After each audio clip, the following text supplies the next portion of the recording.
welcome to Money Matters. I'm Tami Fratis, Managing Director at ACT Capital Advisors, and we have a very exciting show today about a topic near and dear to my heart, which is making sure your family members are not taken advantage of when they get older and perhaps have some memory issues. So my co-host today is Patricia Godwin from Gables Trust. Welcome, Patty. Thank you, Tami. I really appreciate being here today and having the chance to speak with the audience about something that is also very near and dear to me. I not only work in trust and estate management, but I really enjoy what I do in partnering with our clients and just people around the globe. Well, thank you. For me personally, I had a mishap with my sister who lives in California who had early onset of dementia. And a friend of hers tried to take advantage of her by getting her to sign all kinds of documents, signing over power of attorney, her condo, various other assets that she had. And it was really difficult to undo. So if you have a family member who is losing their memory, or maybe you're worried that they might be taking advantage of, what does your firm do for those people, or how can people prevent, by hiring someone with your expertise, that happening? Absolutely. And that's a great point that a lot of people struggle with. A lot of times people are preparing their estate plan when it's too late, and it can be very difficult to deal with courts and actually know who can be an advocate in your corner. So one of the best things you can do as a family member or an individual is to really set up those estate planning documents early and getting a trusted advisor in place. Having things set up such as a power of attorney or a trust that direct what happens at the event of your incapacity or death is really critical in that time of need, so that you're not feeling stressed out and there's a plan of attack. I do have a story of a family member who had appointed a neighbor to do something for them at the time of their incapacity. And that can be very difficult because you never know where that person is in their life personally, or how they're able to manage and navigate the estate planning system. One of the good things about having a trusted advisor or more of a professional in place, such as a corporate trustee, is that they have the knowledge and expertise to help guide the situation and are able to step in a moment's notice and really know the laws and regulation around doing that. And are you talking about a private fiduciary, or are you differentiating of something else, a corporate trustee? Explain to me the difference. Absolutely. So my firm, we serve as a corporate trustee, and in that role, we come in and do all the heavy lifting because we're familiar with the rules and regulations that take place. And we have a fiduciary responsibility where we are legally obligated to make sure that we are taking care of our beneficiaries and executing things properly. A lot of times people will put somebody in their documents to assist who might be a friend or a family member. And that is a much different dynamic because you have a lot of conflicts that can arise and they don't know how to navigate it. When you have an impartial fiduciary coming in, you sort of take away the element of emotion and fairness as far as, my aunt didn't like me, she's treating me bad. So you can work with someone who might be a corporate trustee. Some people will also appoint an attorney in that role or a CPA to do it, which is all fine. I think just sort of trying to separate it from a close family member or friend is good, because you sort of take that burden away from them and allow them to be a family member and a friend, and not having to make what can be very difficult decisions that often tear families apart. A lot of times it's not even about the money per se. It's about the small things, such as, who gets jewelry, or, do we want to put mom in assisted living, or do we want to have a home healthcare nurse? And really looking at the finances and the budget and making sure that we're taking care of the individual and their beneficiary. A lot of times you'll also have a family member serving with you as a co-trustee. And we think that's great because then you can have your professional fiduciary and your family member or close friend sort of bridging that gap where the family member can help guide the values of the family and what the thoughts are behind things. But then you're really relying on that corporate trustee to take care of the odds and know the laws. So, um, I know in my case, there is the conservator of the estate and there's the conservator of the person. Does your firm provide both services, or do you just provide a trustee for the estate? Yes. So there are two things that really happen. During somebody's lifetime, if they become incapacitated, we will step in immediately as a trustee to help them, and we'll manage it according to the trust. If it turns out that they need to have a conservatorship or a guardianship, that Hmm. falls into two categories. There's a conservator of the person and a conservator of the property. A professional fiduciary is going to walk in as a conservator of the property, which means we take care of all the finances, do the distributions, and handle all of the financial aspects for that individual. The guardian of the person or conservative of the person, their role is to make sure that they're going and getting clothes and food and more taking care of the day to day. In the ideal relationship, the two conservators work hand in hand to Hmm. partner together, where there's oversight on both parties to make sure that the person is well taken care of and that they're sort of our eyes and ears on the ground. And when you're a conservator, there's a lot that goes into it because that goes through the court system. Hmm. So every expense you go through, you have to get court approval, and it can be expensive and somewhat time consuming. Hmm. If you have things instead inside of a trust structure, the idea there is you create a revocable trust during your lifetime, you're in control of it.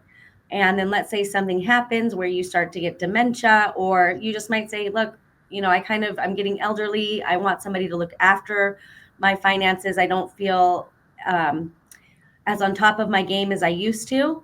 We will Hmm. step in as a trustee, and that gives us full rights and responsibilities to take care of an individual and manage their assets.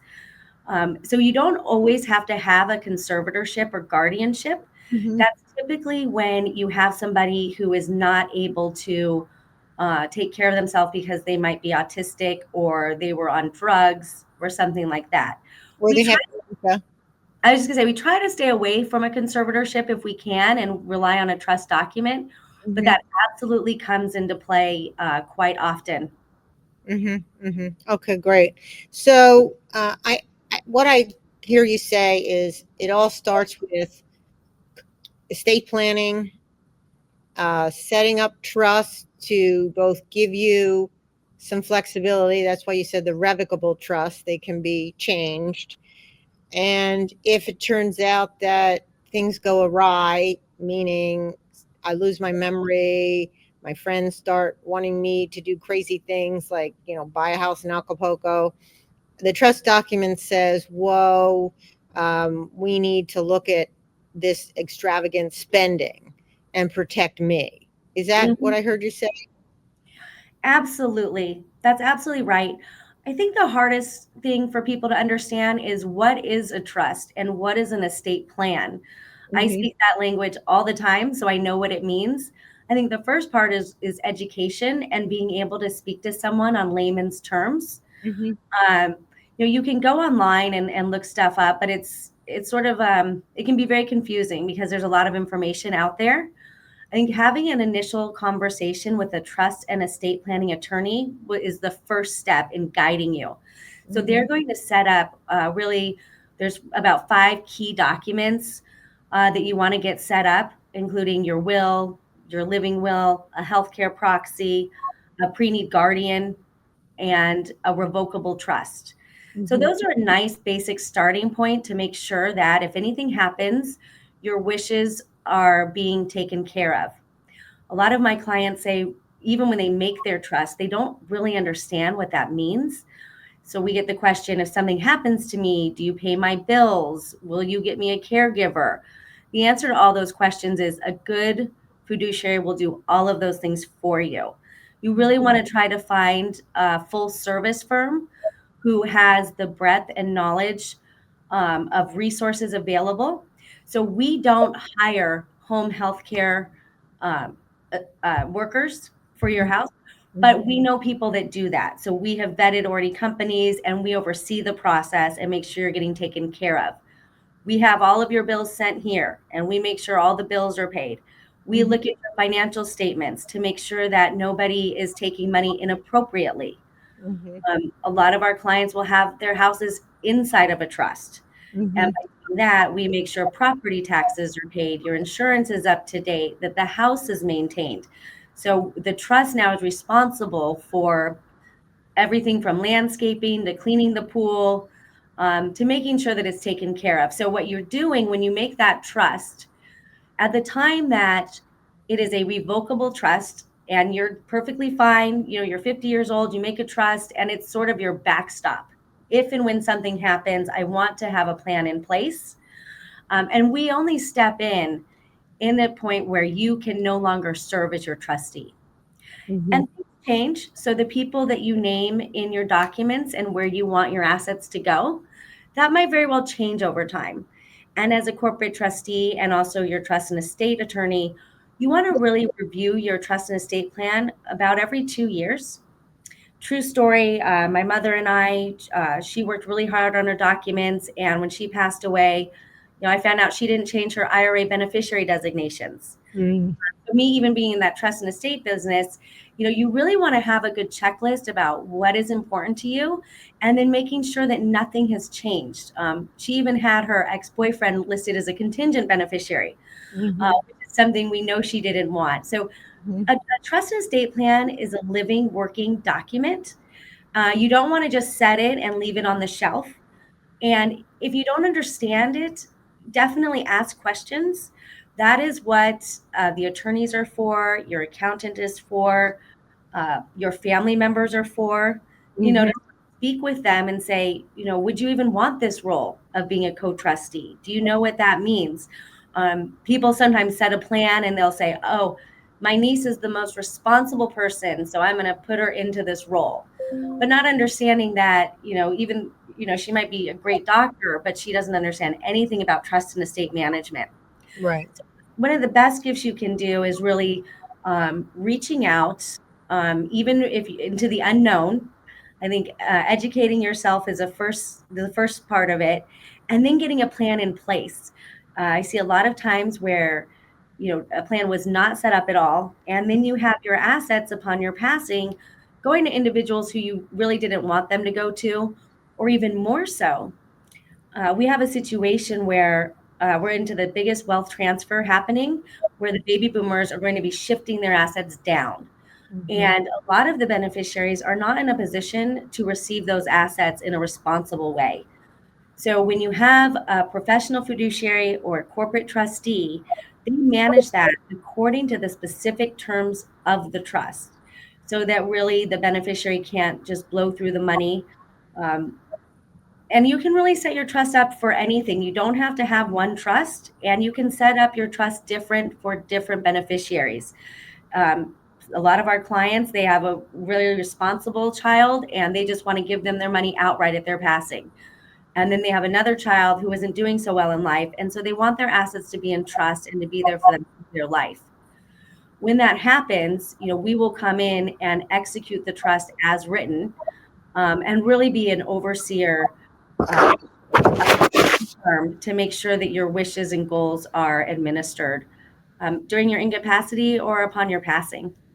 So really what I hear you say is it's all about starting the planning early enough and putting the documentation in place, but not leaving it on a shelf. So updating it as your life changes, as people pass away, or as you might choose a different partner, or as children grow up and change. One irresponsible child might become responsible and vice versa.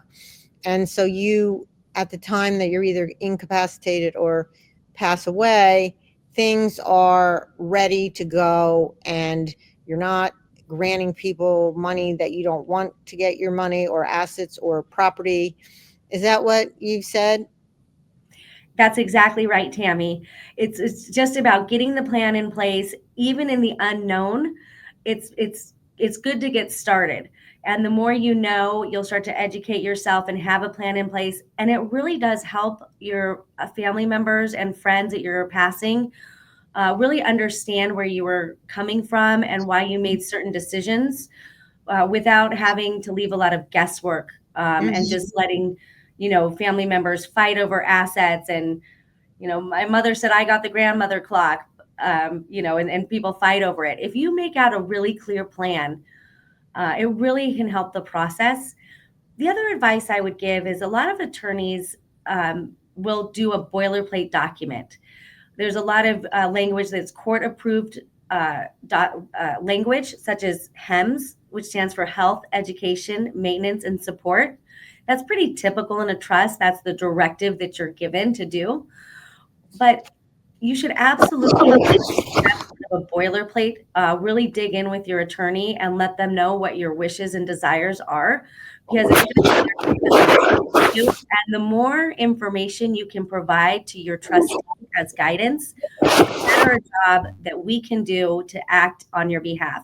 And that's really the goal of a corporate trustee or professional fiduciary, is to act in the manner that you would have acted. So I think it's very important, even if you think it's something that you might not need in a trust or it really doesn't matter, it's important just to say what's on your mind, get it out there, because it can be a very complicated process. And so there really, like the old saying goes, there really are no stupid questions. It's just important to know and have a good feeling that you feel like you're in a good spot if something were to happen to you today. So in my business, I focus on helping business owners maximize the liquidity that they're going to contribute to a trust. So I'm in the M&A field.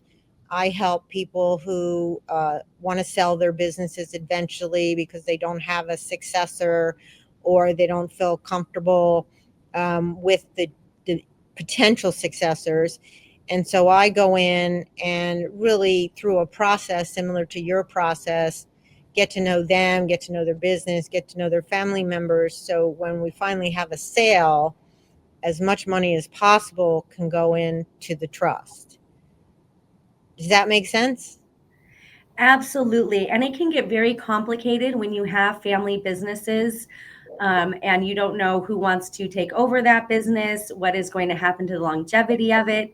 So that's another piece of the estate planning process, where you would go through and think about your business succession plan. And when you are working with fiduciaries and you surround yourself, the idea is you want to set up a plan so you know a way that you can easily pass this asset down. And how is that going to look? And how can you maximize the most that goes into the estate? There's a lot of techniques that you can do when you get at that level, such as forming limited partnerships and LLCs, so that you can efficiently move the assets. When you have a business that's running, I think it can be very hard to sort of make sure that that business keeps running and you know who all the key players are inside of that business. So it absolutely plays into sort of your long-term planning. Do you feel, Tami, that that there's businesses right now that are sort of really not trying to take that look at mergers and acquisitions, or they're falling behind and don't know what to do, so they're confused, so they're not taking any action whatsoever? Or how is the market doing in general in that area? Sure. Well, as you know, there's a lot of volatility in the markets, bond, equities, international, with wars, what have you. And so on top of the tariffs and supply chain issues that happen with COVID, a lot of business owners are thinking, oh no, oh no, oh no, I'm just going to bury my head down and stick it in the sand and I'm not going to do anything. Well, that is absolutely not a good thing to do. And there's two reasons why. First, if it's not the right time to sell your business, it's kind of like, it's not the right time for me to get married. Okay, well, eventually I'm going to get married. So what do I need to do to be the most attractive and most desirable to someone when I meet them? So you have a lot of planning work to do on your business to get it ready to be sold. You have to get your financials in order. They have to be stated according to GAAP, which is what accountants use when they audit financials. You have to get your processes documented so that if someone were to come by your business, They would know what your sales process is. They would know what your manufacturing process is. They would know what your financial or closing your books process is. It has to be very process oriented so someone else can take over. The other thing too is it's not just the CEO that's important. And in particular, when you sell a business, the CEO is the least important part of the business. It's the people below him or her, because that's your bench strength. And you need to, as a buyer, buy a company not only that has legitimate financials and that you can trust what the bottom line is and says and projects what will be, but you also need a team that can help execute after the sale. And while it's true that a lot of buyers do bring in their own CEO, they don't want to bring in 20 people. They might want to bring in a CFO or a COO, and again, sometimes a CEO, but they don't want to bring in the whole team. They want the team that has made the business successful stay in place. It's really critical. So the other thing too is, as far as analyzing the business and is the business getting ready, dressing itself up for the best valuation. It's as I said, it's like getting ready to find a partner to marry. Well, your revenue can't be from one customer. For example, if 80% of your revenue is from AWS, you don't have a diversified customer base, and your value is far less than if you have revenue coming from lots of different streams. The other thing too is if you have a lot of churn in your business, so customers come, they stay 6 months and they go away, or customers come and stay 3 months and go away. That's not a good revenue stream. So buyers want consistency. They want a team that is going to deliver that consistency, and they want transparency and integrity in the financial statements so they know what they're buying. Now, in today's market, with M&A transactions last year were not great. The numbers really had declined a lot, and that continued into 2025. However, there are some industries that are stronger than ever. So what are those industries? Service industries. Why are service industries strong? Because while they used to say, the value of the business is not real high because the people go home every night, and that's risk. Well, now the fact that there's no tariffs on the people going home every night and no supply chain issues of the service, the businesses are worth more. The same is true with manufacturing. Manufacturers in the US that don't rely on goods and services from outside the country are very, very desirable. So on the buy side of things, we're seeing a lot of external to the US companies and customers, clients wanting to come and buy US manufacturing firms so that they don't have to risk tariffs and don't have to risk shipping things to the US. They'll just produce them here. So there are two really hot industries. Of course, healthcare, because we have an aging population, is always a good industry from an M&A standpoint, as are highly fragmented industries that an experienced operator could put together and aggregate a bunch of disparate businesses. So you see that in the dentist field, or in the imaging field, or in the gynecological field. A lot of the physician practices that are independent doctors, you see people rolling them up. So it's an exciting time for certain businesses, but even for those businesses that it's not a good time to go to market, they really need to get ready, because it's a 2-year process. If you don't have audited financials, and you don't have a quality of earnings report, and you don't have all your operations and sales processes documented, and you don't have a management team below the CEO, you're not going to be ready until you fix all those problems. So I don't mean to be the bearer of bad news, but in order to get you the most money for your trust, for the trust and estate planning, you need a firm to help you dress the business up and document the business and make sure when we as investment bankers come in and do an auction to get the most energy and excitement for an acquisition, that you have the best business to show for. That's great. So what I hear you saying is that there's really a lot that goes into it before a company is ready to sell, and buyers are looking for very specific things. I heard you mention about a 2-year time frame loosely, just to sort of even get ready. It makes me think a lot about with online now, a lot of these businesses popping up. I see a lot of these YouTubers that go up and they're very young and they're hitting home runs out of the ballpark. Mm-hmm. When is a company really at that point, if they're they want to be, they're interested in being acquired, but they, it might be hit or miss. What are they sort of looking for? Are they going online and looking for people that have started various applications, or is it more on the recruitment side? Or are you seeing it becoming a little bit more exotic these days?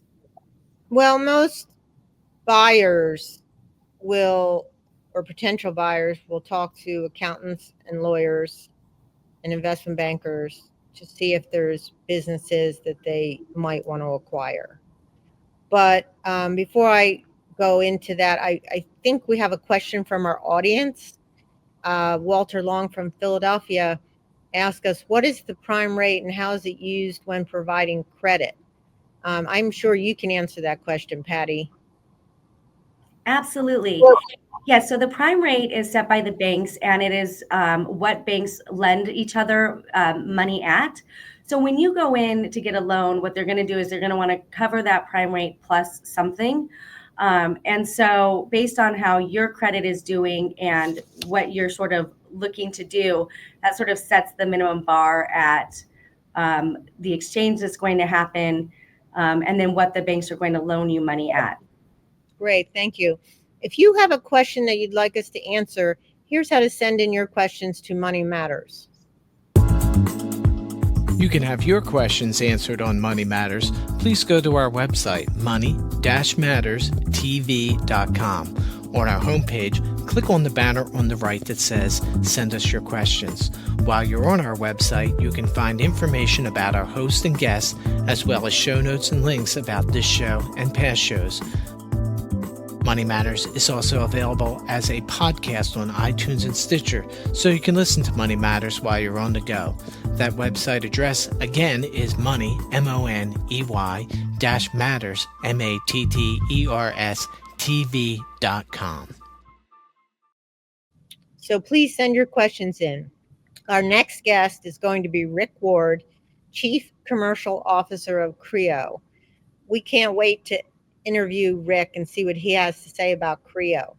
Patty, thank you so much for co-hosting the show today. It's been really great to hear about how you help people like me when they have estate issues or they have siblings or parents who are have issues with dementia.